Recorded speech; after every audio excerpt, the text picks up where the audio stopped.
Hey guys, it's Tara. Today I'm here to talk to you about the Happy Planner, which is a planner we've never discussed on YouTube, and I think I'm in love with it.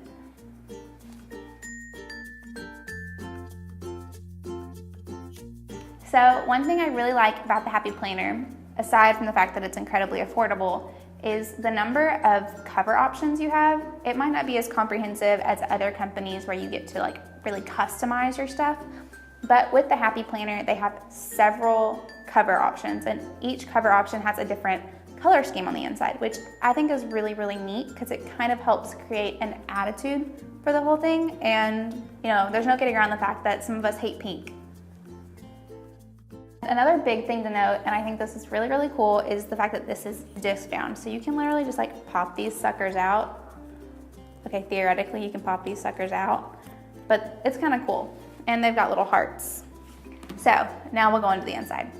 What I really love, and when I say love, I mean love this about the Happy Planner, are the monthly planning pages. So of course you have a monthly calendar like every other planner, but before you get to that monthly calendar, there is a goal setting, to-do list, and reminders page for every single month. And it's just really fun. At the top, it's got 3 small little monthly calendars for the previous month, the current, and the future month. And then it's got this column that's called July or June or whatever currently. And this list has everything from things you want to read, to write, to cook, to try, all kinds of possible things. And you just write everything down there. So these could be, to-dos, or it could be, hey, my goal is to read 3 books this month. And I just think it's a really great space because each month you do have to think about your intentions and your goals and your tasks if you want to be productive and successful that month. And then there is a small little gridded space for birthdays, which is very different. It's not just a list or a blank box. It's got little dots all over it. So you can doodle names or whatever you want to for those birthdays that month.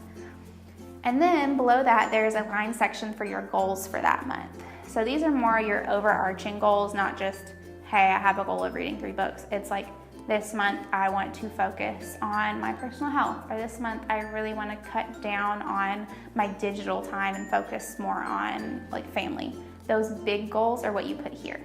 And then below that is a fun little shaded box for your important dates that month. Even though you have a monthly calendar, it could just be, the really important things you want to remember and just kind of give a little bit of extra special attention.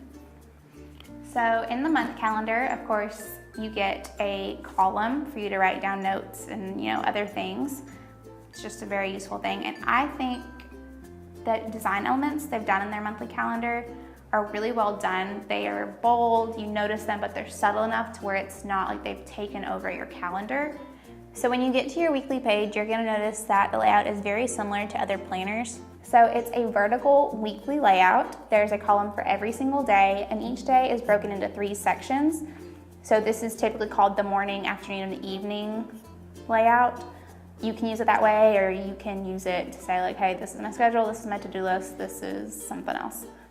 It's really whatever you want because these sections are not labeled.